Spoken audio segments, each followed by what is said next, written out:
जय माता दी बच्चों, ठीक है आप लोग। चलो कल हमने सिंस और फॉर का डिफरेंस देखा था, राइट। उसमें से एक फॉर का यूज हमने देख भी लिया कि अमाउंट ऑफ टाइम या फिर ड्यूरेशन ऑफ टाइम के लिए, राइट। आज हम फॉर के 3 अलग अलग यूजेस को समझते हैं, ठीक है। और इस तरीके से हम आप फॉर को कंप्लीट समझ पाएंगे क्या है कैसे है। तो बेसिकली आज हम किसको देखने वाले हैं? फॉर को। फॉर प्रीपोजिशन आइए समझते हैं कहां कहां यूज होगा, ठीक है।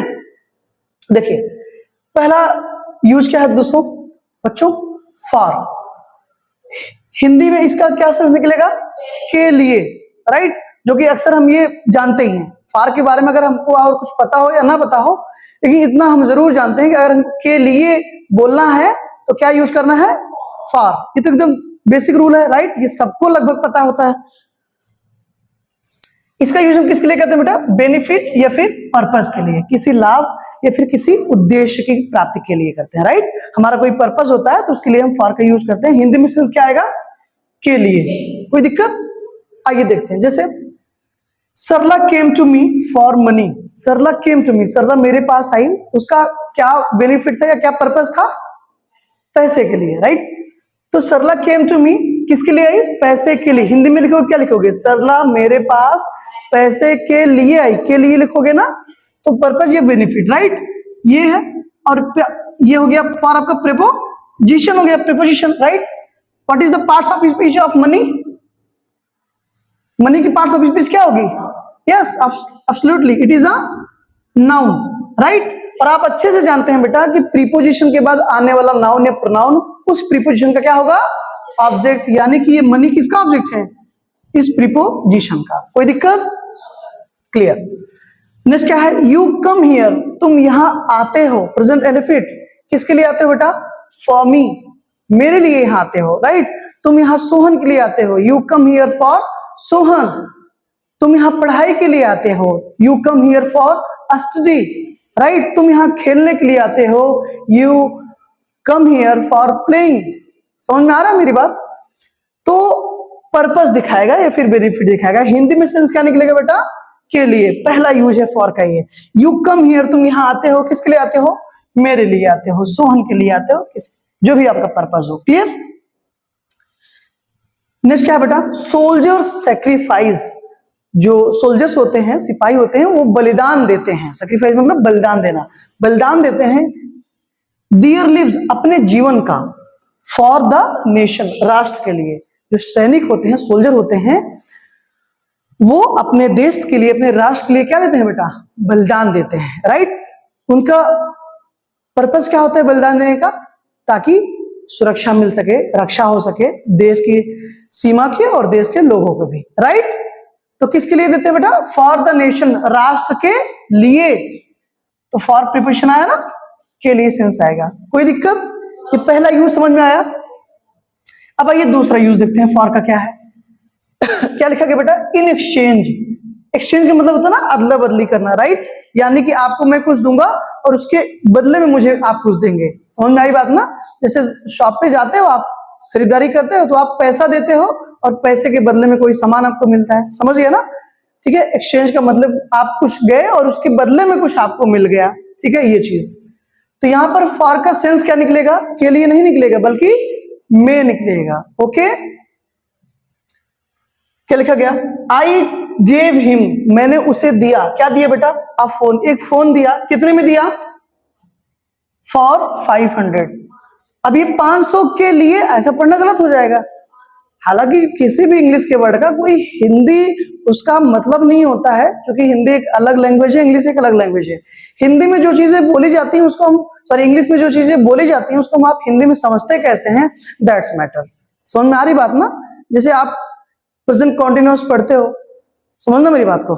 अब ऐसा नहीं, अगर देखो, अगर कोई एक्शन हमको कंटिन्यूटी में शो करना है तो अब जो हिंदी भाषी क्षेत्र का बच्चा है वो जब तक रहा है रही है नहीं बोलेगा तब तक कंटिन्यूटी दिखाई नहीं देगी सेंटेंस में। समझ में आई बात ना? तो ये रीजन होता है रहा रही बोलने का, बल्कि उसका कॉन्सेप्ट नहीं है रहा रही, कॉन्सेप्ट कुछ और है। ठीक वैसे ही यहाँ पर जो हिंदी, चूंकि हम आप हिंदी भाषी क्षेत्र से हैं, तो जब इन एक्सचेंज के सेंस में हम आप फॉर को पढ़ते हैं या यूज करते हैं तो इसका हिंदी में सेंस क्या निकलेगा बच्चों? में। क्लियर? तो मैंने उसे कितने में फोन दिया? 500 रुपए में दिया। क्लियर? फॉर। अब सीधी सी बात है, वो मुझे पैसा दिया तो मैंने उसको क्या दिया? फोन दिया। एक्सचेंज समझ रहे हो ना? अदला बदली, हाँ, एक चीज का, ठीक है, कुछ लेके कुछ देना। सी परचेज्ड, उसने खरीदा। क्या खरीदे बेटा? अगर एक गन खरीदी फॉर 100 रुपीज। कितने में खरीदी? 100 रुपीज में खरीदी। क्या खरीदी? गन खरीदी। समझ में आई बात ना? यहाँ पर फॉर का जो सेंस आएगा हिंदी में क्या आएगा बेटा? में आएगा। ये विशेष ध्यान दीजिएगा। कोई दिक्कत? आप जैसे अगर बाजार गए और आपने आलू 10 रुपए में खरीदी तो क्या बोलोगे? I bought potato ₹10। समझ में आई बात ना? या I bought potato for 10 rupees. समझ में आई बात ना? मतलब मैंने 10 रुपए में खरीदा। आप समझ पा रहे हैं ना मेरी बात को? तो फॉर यूज करेंगे बेटा। कोई दिक्कत? हाँ। तीसरा यूज क्या है बच्चों? आइए देखते हैं। For in a duration. In a duration. अब ड्यूरेशन, अब कल हालांकि समझ गए थे। ड्यूरेशन जब आप समझना बेटा, जैसे ही ड्यूरेशन सुनना तो ड्यूरेशन का मतलब आप दिमाग में चलाना अमाउंट ऑफ टाइम। क्या? अमाउंट ऑफ टाइम, ठीक है ना, जिसको आप पीरियड ऑफ टाइम भी कहते हो। क्लियर? तो वहां पे आप संख्या आएगी, आपको क्या मिलेगी? संख्या, ठीक है, 2, 3, 10, 50 ऐसा करके। क्लियर ना? दिन की संख्या हो सकती है, महीनों की संख्या हो सकती है, वीक की, सप्ताहों की संख्या हो सकती है। क्लियर? ये चीज। तो इसका कॉन्सेप्ट समझो क्या है? To do something with in a certain time frame. किसी समय अवधि में कुछ करना, यानी कि कोई एक समय है जो दिया गया है, उसी में आपने कुछ किया है, किसी समय अवधि में कुछ किया है, समय में किया है। जैसे दिया गया कि 3 हफ्ते में किया, मैंने ये 3 हफ्ते में कर दिया। समझना मेरी बात को? समझ गया है ना? या मैं इसे 3 हफ्ते करूंगा। जैसे he will work only for 2 hours. वो कितने घंटे काम करेगा? वो सिर्फ 2 घंटे काम करेगा। कितने घंटे काम करेगा? 2 घंटे काम करेगा।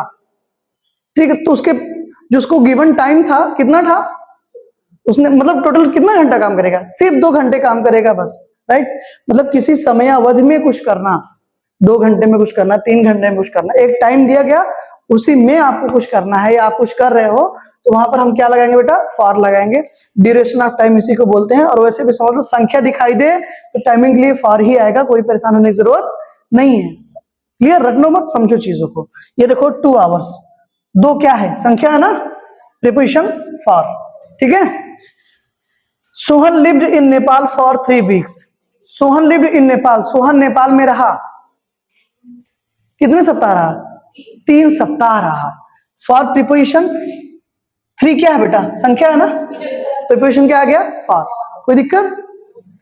सी has played cricket for many years.